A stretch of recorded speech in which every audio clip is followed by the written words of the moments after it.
Ow!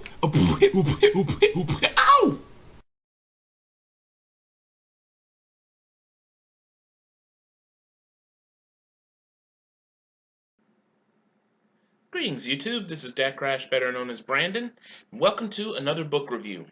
I've been trying to power through a lot of books lately, and, well, this one I had kind of in my collection of audiobooks, and I wanted to go ahead and read it, and this is one of those types of books that has floored me with just how good it was. I mean, I'd heard of it, and I'd heard the news about the movie being made of it, and I'll talk about that a little bit later. But I'd never gotten around to reading it, or at least listening to the audiobook, until one of my friends was singing the praises of the book, and especially the fact that Wil Wheaton does the narration for it. The book in question is Ready Player One by Ernest Cline. Alright, so to begin with, I think I've explained to you how cyberpunk is one of my favorite subgenres of science fiction. This book is cyberpunk at its most sublime. It's amazing. And it's really for the stickler for 80s trivia and some 70s trivia. Oh, wow. I'm really getting ahead of myself. So let me go ahead and begin at the beginning. So, Ready Player One, like I said, by Ernest Cline, it begins in the year 2044. And in this particular time, the human civilization seems to be kind of on a sharp decline because of the drying up of fossil fuels and a lot of civil unrest that's caused a lot of people to flock to cities and refugee camps and for a lot of urban development to create a lot of areas where poverty and crime are rampant. As a matter of fact, to give you a view of just how bad things are, people, instead of having trailer parks, what people started to do was to stack their trailers on these metal grids on top of each other so that these stacks of trailers resemble towers, and they're simply called the stacks. And in these areas, like I said, poverty and crime are very rampant, and even areas that were frequented by cars between cities, of course, are now nearly barren and also fraught with a lot of dangers, especially raiding bandits. The world's almost de-evolving to a state that's similar to Mad Max, but not quite. There's still human civilization, but like I said, it's a pretty bad world. The entire world's in a massive recession, and has been that way for decades, and it doesn't look like there's any end to it. Natural resources are drying up, and the whole feeling of the real world in this story is pretty bleak and nearly hopeless. Well, this is the reason why a lot of people tend to find a retreat in an interactive virtual world called the Oasis. An Oasis is something like if you mixed the internet with just about every kind of MMO in existence. And any kind of world you can possibly create can be made in the Oasis. The Oasis has become such a popular getaway that the currency used in the Oasis is now the most stable currency in the world, exceeding the value of the US dollar, the British pound sterling, the Japanese yen. Enter in this world a boy named Wade Watts, a high school kid who finds, like so many people in this world, his solace in the Oasis. Well, everything changes one day when the creator of the Oasis, a man named James Halliday, dies. But because James Halliday had no friends or family to bequeath the money to, he instead programmed into the Oasis a special Easter egg. Now, for those of you who aren't video game inclined, Easter eggs are basically special surprises that you can do something in the video game special or out of the ordinary in order to get or achieve. Sometimes these Easter eggs might be something very valuable to the game, or sometimes it's just something fun. The term goes back to the old Atari 2600 video game Adventure, where the creator of the game had created a special room that listed his name as a credit. Back then, they didn't allow, the video game companies didn't allow the video game programmers, they didn't give them credit for the video game. So this guy was kind of, the way this guy programmed adventure was kind of giving a finger to the Atari Corporation. So Halliday programmed an Easter egg into the Oasis through a series of clues that are open to anyone who is able to go in and start looking and learning about Halliday in order to find that special Easter egg. And if you do, he bequeaths his entire fortune to you. And the man died a multi-billionaire because he was the head of this massive electronics and interactive systems corporation.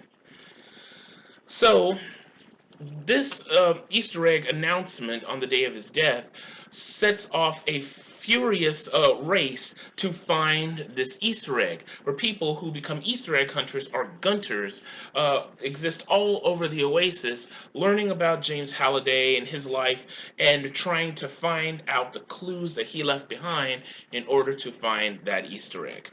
And of course, Wade is one of these people. And so the story continues as a race against time and a rival corporation called IOI, or Innovative Online Industries, who basically want to monetize everything in the Oasis, because the Oasis is actually was Halliday's gift to the world and was pretty much free. The only costs in the Oasis are the costs for things like transport here and there, and of course buying special items, which you can actually earn in game.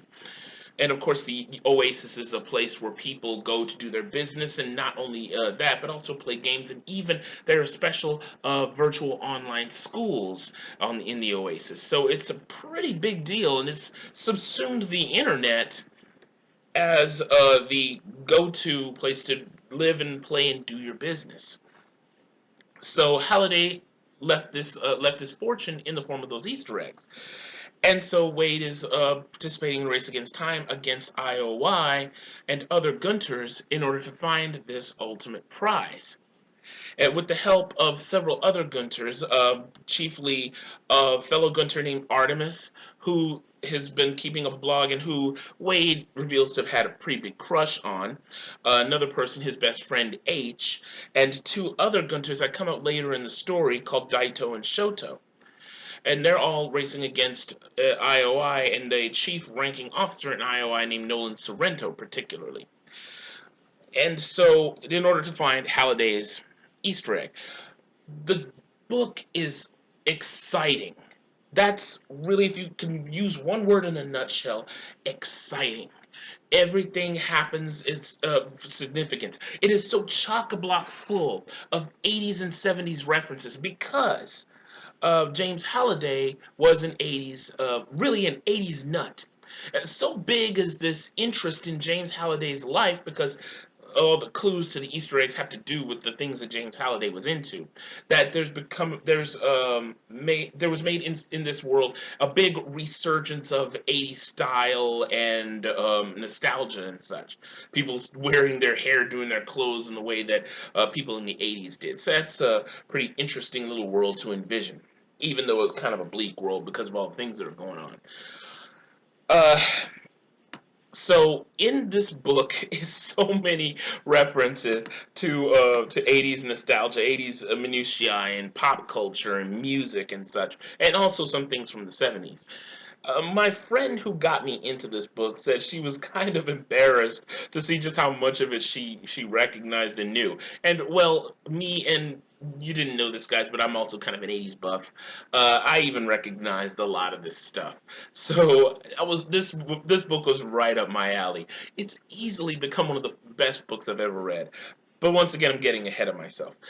Character-wise, Wade starts off as kind of a mystery, but as the story progresses, and this is what I like about Ernest Cline, is little by little he gives you more about the world and about the characters, especially Wade, so that he builds to see what kind of a person Wade is. And not only that, he changes as he is built, because he starts off as a very resourceful kid, and as the story progresses, becomes gutsier and bolder and realizing just everything that's at stake. He moves from being a very resourceful kid to someone who's become cocky and overconfident, and then as story progresses, realizes just what's at stake and the value of having the friends that he has.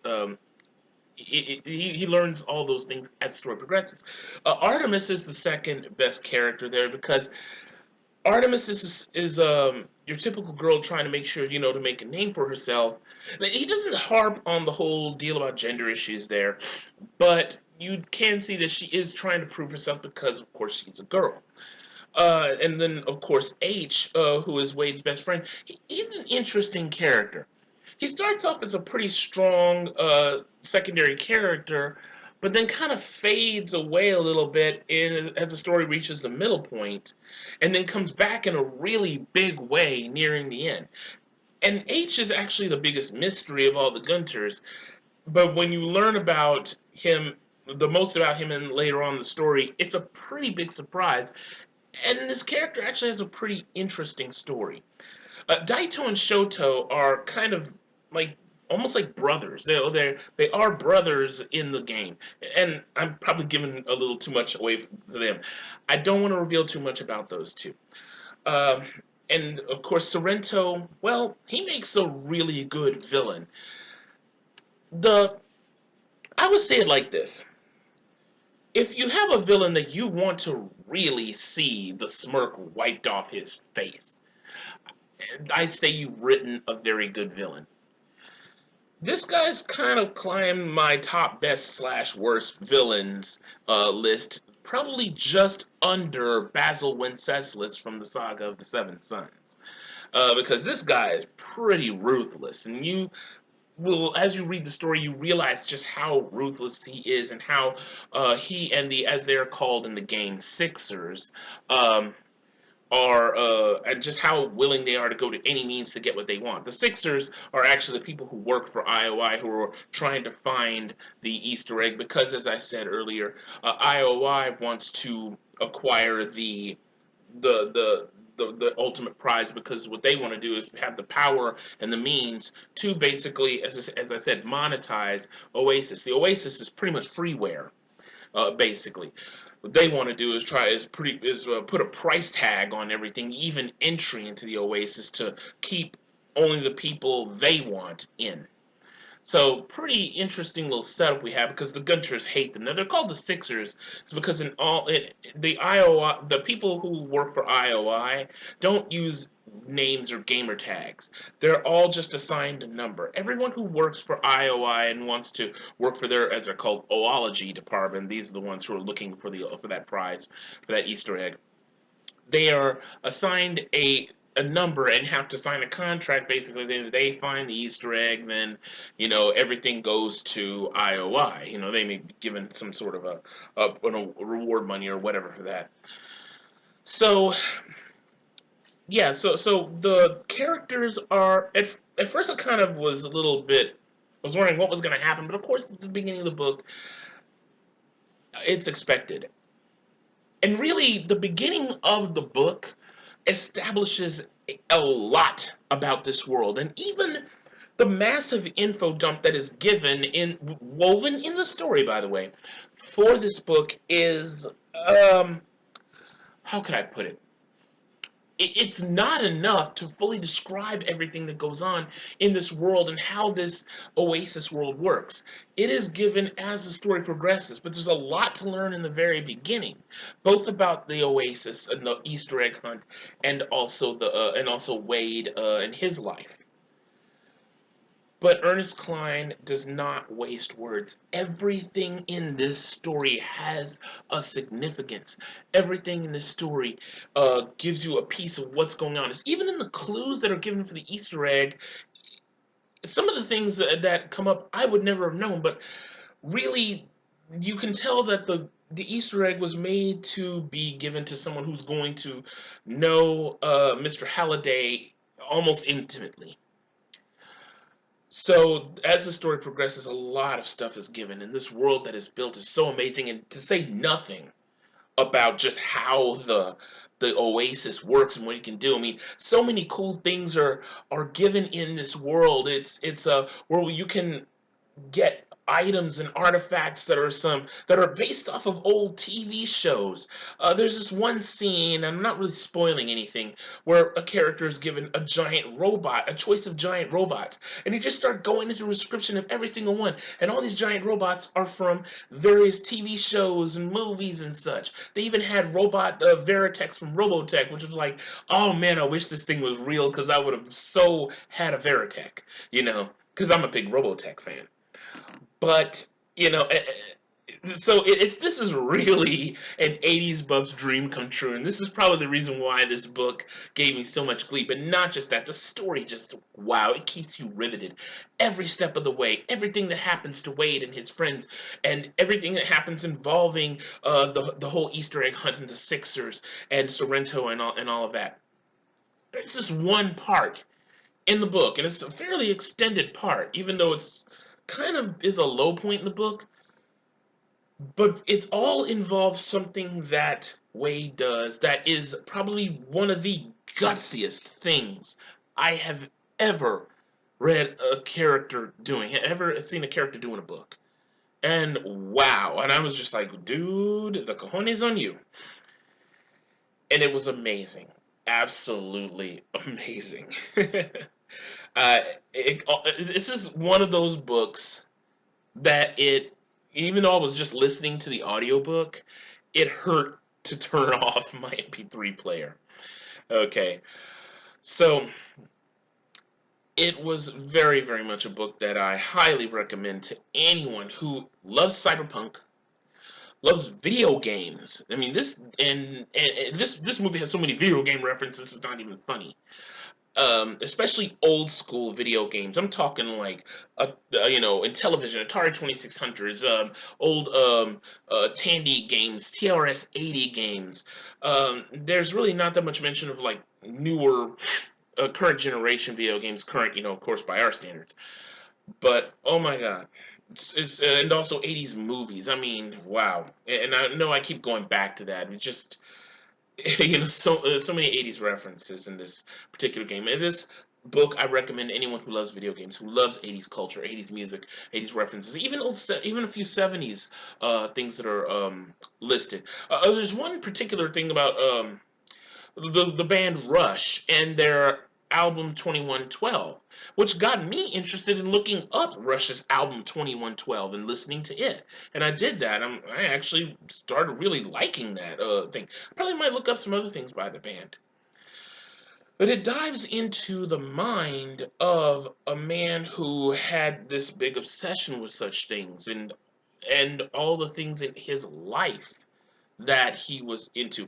It's almost as if Ernest Cline wrote out a large biography of this man, before he even started writing the book, which is probably what he did. It's pretty amazing the kind of person that James Halliday was. And I'm looking at the Wikipedia entry, and it says that Halliday, it was based off the personalities of Howard Hughes and Richard Garriott.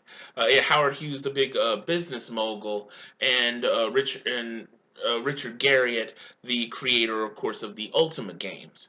And he really does come off as that particular type of person. So, as I said, this book comes highly, highly recommended.